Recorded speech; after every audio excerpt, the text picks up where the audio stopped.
Read while you work. Read while you ride. Read what you want. It's for you to decide. When I was a kid, for some reason, I always loved drawing, and I was able to draw things realistically just by looking at them, and my classmates were always kind of amazed by that, and I would go to the library and I would ask the librarian where the drawing books were.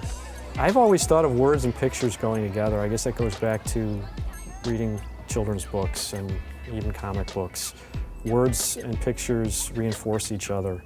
I remember one of my favorite picture books was Mike Mulligan and his steam shovel, and I think looking back at it now, one of the reasons I liked that book so much was it was about creating a solution to a problem. And I guess that just stuck with me, that you can always create things out of something else. Being an author, it's nice to know when kids like you are reading my books. A lot of people think that authors are like really special and really different people, and I'm here to tell you, we're just like you and me. Everybody loves this book, right? Like, I love this book. When I saw this book and I read the story, I thought, this is like the coolest book ever. And I thought, I really want to try and write a children's book of my own.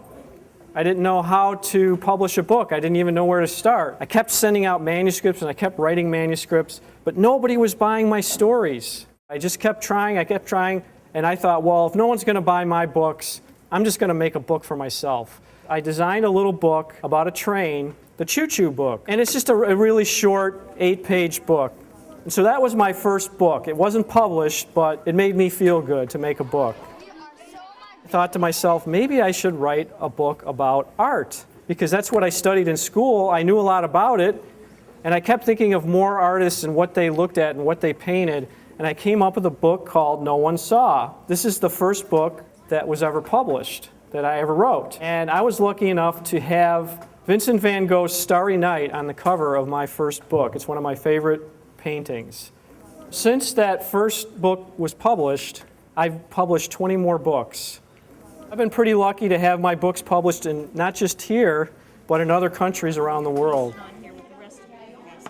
As a kid, you can put together your own book. One way to do it is with your computer. Some computer programs allow you to make your own drawings, and you can make your own words, and you can print out the pages, but you don't have to have a computer. You can make your own books just by drawing your own pictures.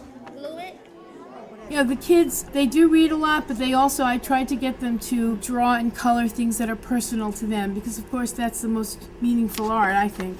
2 kids, and they were reading in places that were meaningful to them with books from the Artful Reading.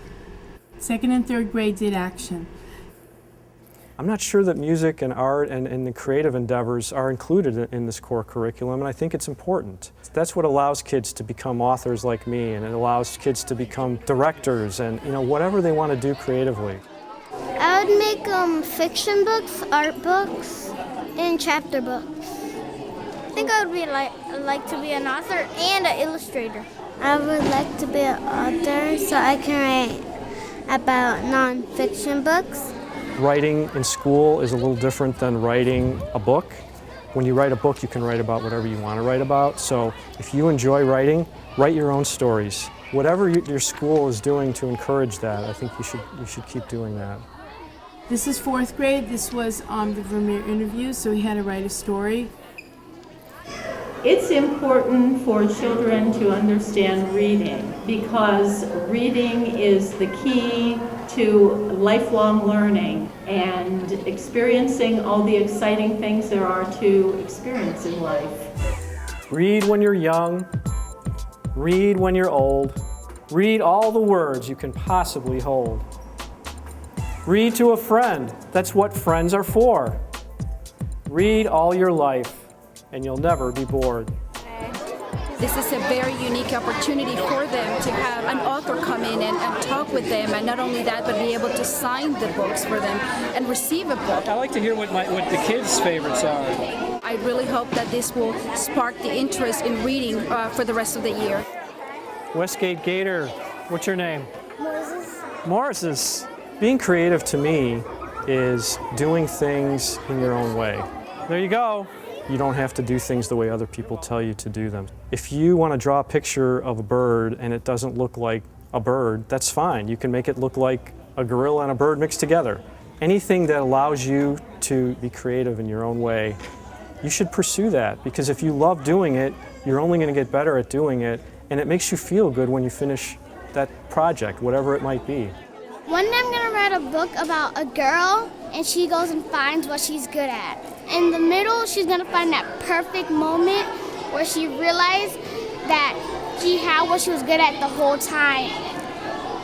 The book would kind of be like about me, except it would be a different person and different problems. I am my own inspiration.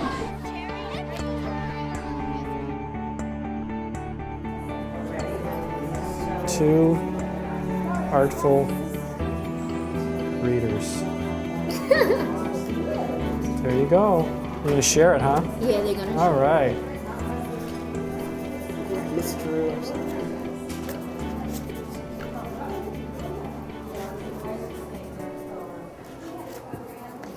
I'm gonna write it on that. I'm gonna hang it out in the center.